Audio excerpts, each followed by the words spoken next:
పాలనపై దూకుడు పెంచారు సీఎం చంద్రబాబు. కేబినెట్ సమావేశంలో కీలక నిర్ణయాలు తీసుకున్నారు. గత వైసీపీ ప్రభుత్వ పాలనపై శ్వేతపత్రాలకు విడుదల చేయాలని నిర్ణయం తీసుకున్నారు. ఇక వైట్ పేపర్ రిలీజ్ చేసి ప్రజలకు వాస్తవాలు తెలపాలని కూడా మంత్రులకు సూచన చేశారు.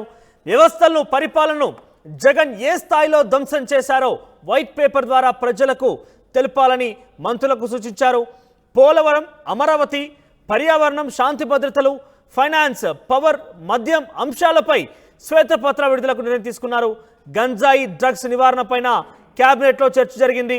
100 రోజుల్లో డ్రగ్స్ అరికట్టేలా యాక్షన్ ప్లాన్ పై కేబినెట్లో కూడా ప్రస్తావన వచ్చింది. దీంతో పాటుగా మత్తు పదార్థాల నివారణకు తీసుకోవాల్సిన చర్యలపై కూడా కేబినెట్ సబ్ కమిటీ నిర్ణయం వేశారు. సబ్ కమిటీలో సభ్యులుగా మంత్రి నారా లోకేష్, అనిత, సంధ్యారాణి, సత్యకుమార్, కొల్లు రవీంద్ర ఉన్నారు. ఓవరాల్గా కేబినెట్ కీలక నిర్ణయాలు తీసుకుని చెప్పాలి. వివిధ శాఖల వారీగా గత ప్రభుత్వం అంటే ముఖ్యంగా జగన్మోహన్ రెడ్డి హయాంలో ఎంత విధ్వంసం జరిగింది, ఇవన్నిటి కూడా పూర్తి స్థాయిలో ప్రజల ముందు వాస్తవాల్ని ఉంచే రకంగా ప్రయత్నం చేయాలంటూ మంత్రులకు సూచన చేశారు ముఖ్యమంత్రి చంద్రబాబు. ఇక ప్రత్యేకంగా మత్తు పదార్థాల నివారణకు సంబంధించి ఏదైతే గంజాయి అనేది ఆంధ్రప్రదేశ్కి కేర్ ఆఫ్గా మారిందంటూ గతంలో టీడీపీ పార్టీ అనేక ఆరోపణలు చేసింది. జగన్మోహన్ రెడ్డి రావడంతో ఏపీ మొత్తం గంజాయి వనంగా మారిందంటూ కూడా ఎక్కడ గంజాయి పదం వినిపించినా అక్కడ ఏపీకి లింకప్ అనే ఒకటి కనబడుతున్నట్టు కూడా టీడీపీ పార్టీ ఆరోపించింది. అయితే దీన్ని పూర్తి స్థాయిలో అరికట్టేందుకు కేబినెట్ ఉపసంఘం వేశారు. ఒక సబ్ కమిటీ కూడా వేసిన పరిస్థితి. దాంట్లో సభ్యులుగా నారా లోకేష్, అనిత, సంధ్యారాణి, తర్వాత సత్యకుమార్, కోల్ రవీంద్ర వీళ్ళందరూ కూడా సబ్ కమిటీలో ఉన్న పరిస్థితి. సో ఏదేమైనా కూడా గత ప్రభుత్వం యొక్క విధ్వంసాన్ని ప్రజలకు చూపించాలనే ప్రయత్నం కేబినెట్లో చర్చ అని తెలుస్తోంది. మాట్లాడదాం ఇదే అంశానికి సంబంధించి మా ప్రతినిధి కృష్ణమోహన్ లైవ్ సిద్ధంగా ఉన్నారు. కృష్ణమోహన్, సో ఏ అంశాలు చర్చకు వచ్చినాయి?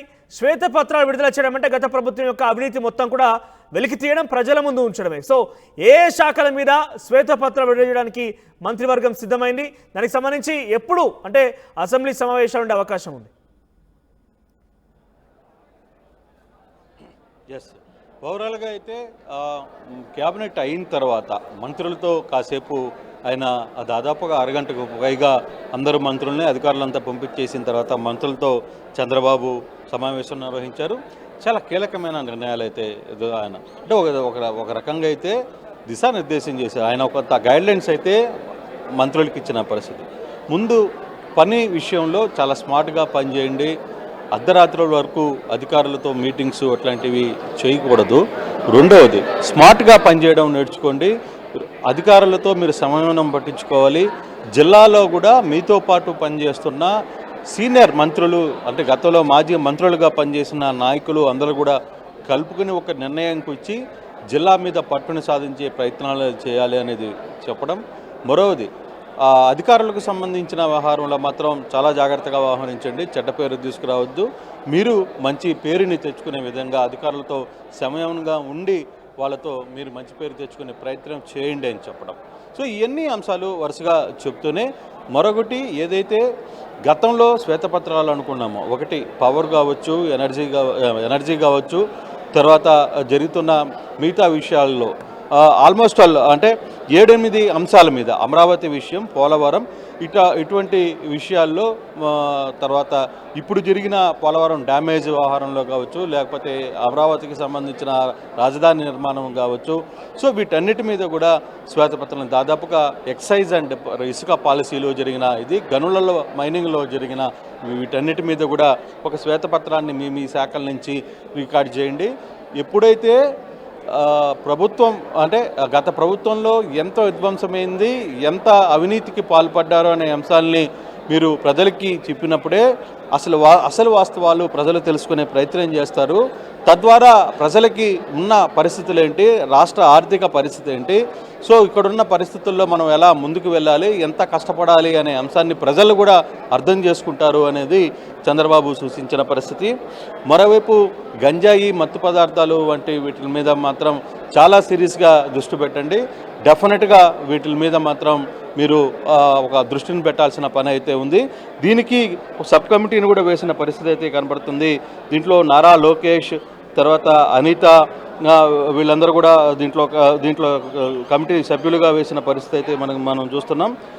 అయితే ఇక్కడ రాజధాని ప్లాన్ ఆఫ్ యాక్షన్ కావచ్చు, లేకపోతే వీటన్నిటి మీద కూడా పూర్తి స్థాయిలో ఉంటూనే సబ్ కమిటీలో మాత్రం లోకేష్, అనిత, సంధ్యారాణి, సత్యకుమార్, కొల్లు వీళ్ళిద్దరు కూడా అంటే 100 రోజుల్లో డ్రగ్స్ అరికట్టేలా యాక్షన్ ప్లాన్పై ఖచ్చితంగా ప్లాన్ తీసుకోవాలి. అలాగే మత్తు పదార్థాల నివారణకు తీసుకోవాల్సిన చర్యల మీద కూడా క్యాబినెట్ నియామకం. ఈ సబ్ కమిటీకి సంబంధించి మనం చూసుకుంటే అంటే శ్వేతపత్రాలు పోలవరం, అమరావతి, పర్యావరణం, శాంతి భద్రతలు, ఫైనాన్స్, పవర్, మద్యం అంశాలు వీటి మీద పూర్తిగా కూడా ప్రజలకు ఒక అవగాహన ఉండాలి అనేది ఒక చర్చ.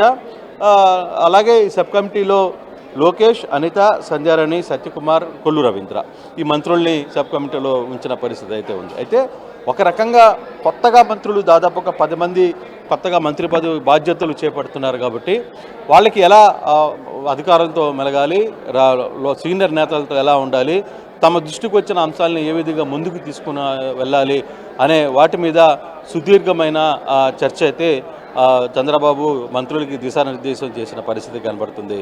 రామ్ కృష్ణమోహన్, అంటే ఓవరాల్గా మత్తు పదార్థాలకు సంబంధించి గతంలో గంజాయికి కేర్ ఆఫ్ అడ్రస్గా ఏపీ మారుతుందని టీడీపీ అనేక సార్లు ఆ విషయాన్ని ప్రస్తావిస్తూ వచ్చింది. అనేక సార్లు ఎన్నికల్లో కూడా ఒక ప్రధాన అంశంగా కూడా చేర్చిన పరిస్థితి.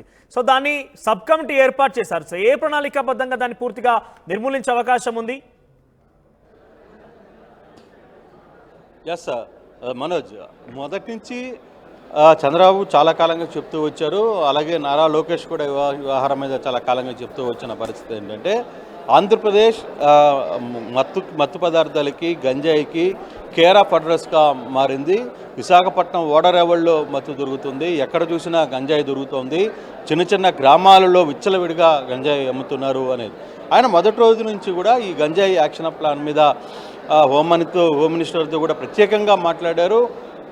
అనిత కూడా ఇదే సబ్జెక్ట్ మీద కూడా చాలా క్లియర్గా చెప్పారు హోమ్ మినిస్టర్. అయితే ఈరోజు కూడా దీని మీద ఒక సబ్ కమిటీ ప్లాన్ చేస్తే ఆ కమిటీ సభ్యులు దీని మీద సీరియస్గా వర్కౌట్ అవుతుంది. ఆ దిశగా 100 రోజుల్లో దీన్ని టార్గెట్ బేస్డ్గా చేసుకుని క్లియర్ చేయాలి అనే అంశాన్ని చాలా స్పష్టంగా చెప్పారు.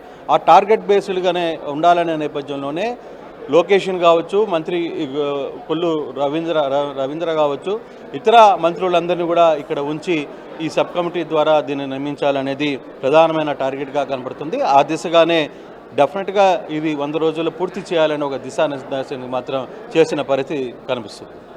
రైట్, శ్వేతపత్రాలకు సంబంధించిన అంశంలో కూడా చాలా కీలకమైన అంశం. ఎందుకంటే గత ప్రభుత్వం సంబంధించి పూర్తిగా అధ్యయనం చేయాల్సి ఉంటుంది. ఎక్కడెక్కడ ఎటువంటి తప్పిదాలు జరిగే పూర్తిగా అధికారం నుంచి కూడా అనేక అంశాలు తీసుకురావాల్సిన అవసరం అయితే డెఫినెట్గా ఉంటుంది. సో దీనికి శ్వేతపత్రాలు అంటే అసెంబ్లీ సమావేశాలు విడుదల చేస్తారా, లేదంటే ఇతరత్ర డైరెక్ట్గా మంత్రులే దానికి సంబంధించి ప్రభుత్వం ప్రజల్లోకి తీసుకెళ్లే ప్రయత్నం చేస్తారా? సార్, ప్రజలకు కూడా అవేర్నెస్ డెఫినెట్గా కల్పించాల్సిన పరిస్థితి. అవేర్నెస్ కల్పించాలి, అట్ ద సేమ్ టైం ముందు ఆ పరిస్థితుల నుంచి బయటికి కల్పించాలి. ముందు గంజాయి చిన్న పిల్లలు కూడా ఈరోజు రోడ్ల మీద గంజాయి కొడుతున్నారు. మనం చూసాం నిన్న మొన్న జరిగిన చీరాల సంఘటనలో కూడా వాళ్ళు ఫుల్గా గంజాయి మత్తులో ఉండే ఒక మహిళను హత్యా ప్రయత్నం రేప్ అటెంప్ట్ చేసిన ప్రయత్నం చేశారు. తర్వాత రెండో ఇన్సిడెంట్ కూడా జరిగిన పరిస్థితులు ఉన్నాయి. అంటే ఈ గంజాయి మత్తుతో ప్రభావంతో రాష్ట్రంలో ఎటువంటి కేసులు నమోదయ్యో మనకి పూర్తిగా చూస్తున్నాం. డెఫినెట్గా ఈ వ్యవహారంలో వాళ్ళని ముందు దాని మీద అవేర్నెస్ కల్పించాలి. ముందు గంజాయిని రాష్ట్రంలోకి రానికుండా చూడాల్సిన పరిస్థితి కూడా ఉంది. ఆ దిశగానే ప్రభుత్వం 100% తీసుకునే ప్రయత్నం చేస్తాం. ఎంత అవసరమైన ఎంత దూరమైనా సరే దానికి సపరేట్మైన టాస్క్ ఫోర్సులు పెడుతున్నాం. మరోవైపు ఇప్పుడు కమిటీలో కూడా 5 మంది మంత్రులను ఉంచారు కాబట్టి డెఫినెట్గా ఇది ఇంపాక్ట్ చాలా స్పీడ్గానే జరుగుతుంది. దాని యాక్షన్ ఆఫ్ ప్లాన్ ఎంత త్వరగా చేయాలనేది ఒక నిర్ణయానికి వస్తామనేది మంత్రులు మాట్లాడుతున్న పరిస్థితి. రైట్ కృష్ణమోహన్, ఓవరాల్గా తొలి కేబినెట్ సమావేశంలోనే చంద్రబాబు చాలా కీలకమైన నిర్ణయం తీసుకున్నారు. ప్రభుత్వ పరిపాలన విషయంలో చాలా దూకుడుగా ప్రదర్శిస్తున్నారని చెప్పాలి. ఎందుకంటే మత్తు పదార్థాల విషయంలో మొదటి నుంచి కూడా టీడీపీ పార్టీ ఆరోపిస్తూనే వస్తోంది. గంజాయి అంటేనే కేర్ ఆఫ్ అడ్రస్గా ఆంధ్రప్రదేశ్ మారిన పరిస్థితి. ఎక్కడ గంజాయిని వినిపించినా అక్కడ ఆంధ్రప్రదేశ్కి లింకప్ ఉన్న అంశాలు అనేకంగా చూసాం. దీనివల్ల యువత మొత్తం పెడదారిన పడుతోంది. ఎక్కడెక్కడ క్రైమ్ రేట్ పెరుగుతోంది, అత్యాచారం పెరుగుతుందంటే కూడా గతంలో టీడీపీ పార్టీ చాలా పెద్ద ఎత్తున ఆరోపణ చేసింది. ఎన్నికల నేపథ్యంలో కూడా దీనికి సంబంధించి పెద్ద ఎత్తున హైలైట్ అయిన పరిస్థితి. అయితే మొదటి కేబినెట్ మీటింగ్లో దీని గురించి నివారించేందుకు చర్యల దిశగా ఏపీ ప్రభుత్వం ప్లాన్ చేస్తోంది. అందులో భాగంగానే మంత్రివర్గ సబ్ కమిటీని ఏర్పాటు చేసింది. సబ్ కమిటీలో నారా లోకేష్, అనిత, సంధ్యారాణి, కొల్లు రవీంద్ర వీళ్ళందరూ కూడా సబ్ కమిటీలో ఉన్నారు.